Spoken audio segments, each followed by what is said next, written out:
فرمایا کہ اس کے حضور استغفار کرو، وہ آسمان سے بارشیں نازل کرے گا، تمہیں بیٹے بھی دے گا، تمہیں مال بھی دے گا، لہلہاتے باغ بھی ہوں گے، چلتی نہریں بھی ہوں گی، معیشت کا پہیہ چل جائے گا اگر تم اللہ سے ڈرنے والے بن جاؤ گے۔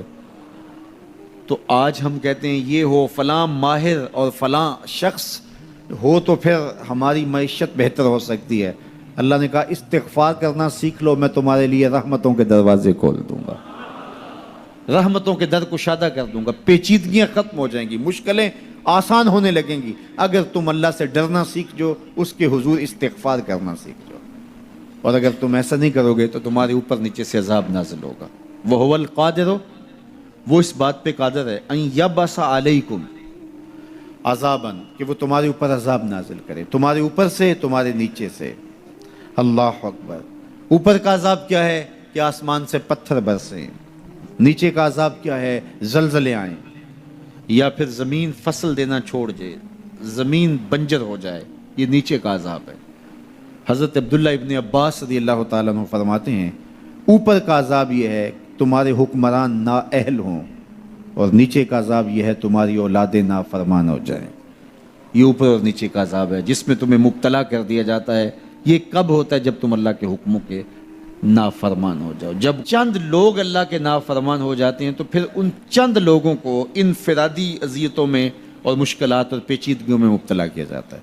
لیکن جب کوئی قوم من حیث المجموع اللہ کے حکموں کو توڑتی ہے اور اس کے حکام سے روح گردانی کرتی ہے تو پھر پوری قوم کو مشقتوں میں، اذیتوں میں، تکلیفوں میں مبتلا کر دیا جاتا ہے۔ اس کا علاج کیا بتایا؟ استغفار۔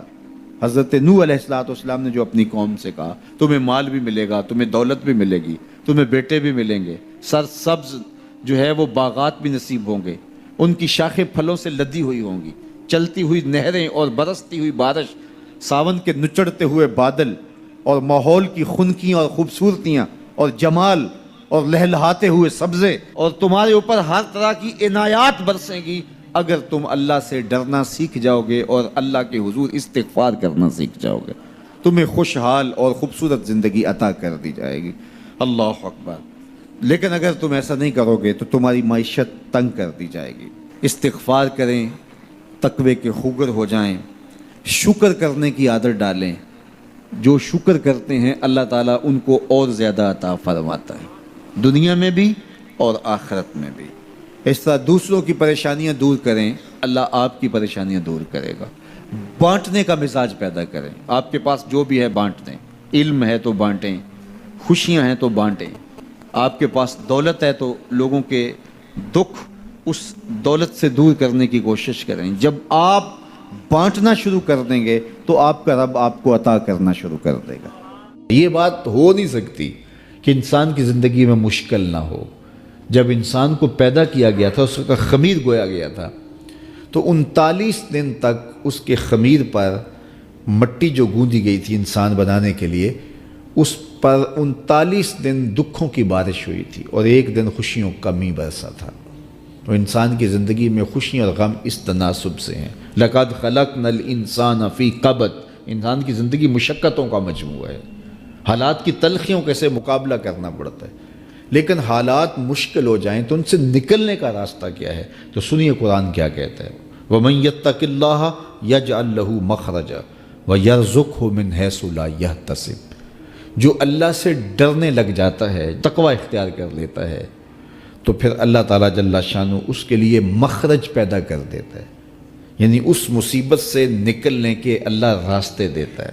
یہ اس شخص کا مقصوم ہے جو اللہ سے ڈرتا ہے۔ اس پر مشکلات اس پہ بھی آتی ہیں، یہ نہیں کہ اس پہ مشکلات نہیں آتی، زندگی کی مشکلات کا وہ بھی شکار ہوتا ہے، لیکن جو ہی مشکلات آتی ہیں ان مشکلات سے نکلنے کا اللہ اسے راستہ بھی عطا کر دیتا ہے۔ اور دوسری بات، وَيَرْزُقْهُ مِنْ حَيْثُ لَا يَحْتَسِبُ، اللہ اس کو وہاں سے رزق دیتا ہے جہاں سے اسے گمان بھی نہیں ہوتا، وہاں سے رزق دے دیتا ہے۔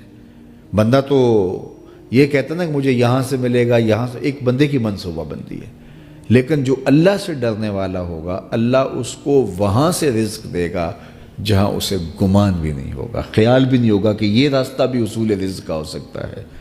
تو یہ میرے رب کا وعدہ ہے اور میرے رب کے وعدے سچے ہیں۔ تو جب تم اللہ سے ڈرنے لگو گے تو یہ تخت و تاج، یہ دنیا کی عزتیں، یہ تمہارے قدموں میں ہوں گی۔ اس سے ڈرنے کا نتیجہ ہے جو تمہارا رب تمہیں عطا فرمائے گا۔ حضرت عمر رضی اللہ تعالیٰ عنہ کی خدمت میں ایک شخص آیا، اس نے کہا میرے ہاں اولاد نہیں ہے، تو آپ نے کہا استغفار پڑھا کرو۔ ایک دوسرا شخص آیا کہ صاحب بارشیں نہیں ہوتی، فرمایا استغفار پڑھا کرو۔ تیسرا شخص حاضر خدمت ہوا اور کہا کہ ہمارے ہاں قحط کا عالم ہے، فرمایا کہ استغفار پڑھا کرو۔ تو کوئی پاس بیٹھا تھا، اس کے اٹھ کے جانے کے بعد کہا کہ مختلف لوگ مختلف سوال لے کر آئے اور آپ نے ایک ہی جواب دیا کہ استغفار پڑھا کرو۔ تو کہا میں نے اپنے طرف سے تھوڑا دیا، یہ تو میرے رب کا فرمان ہے۔ کہا وہ کیسے؟ کہا سورہ نوح پڑھو، فَقُلْتُ اسْتَغْفِرُوا رَبَّكُمْ۔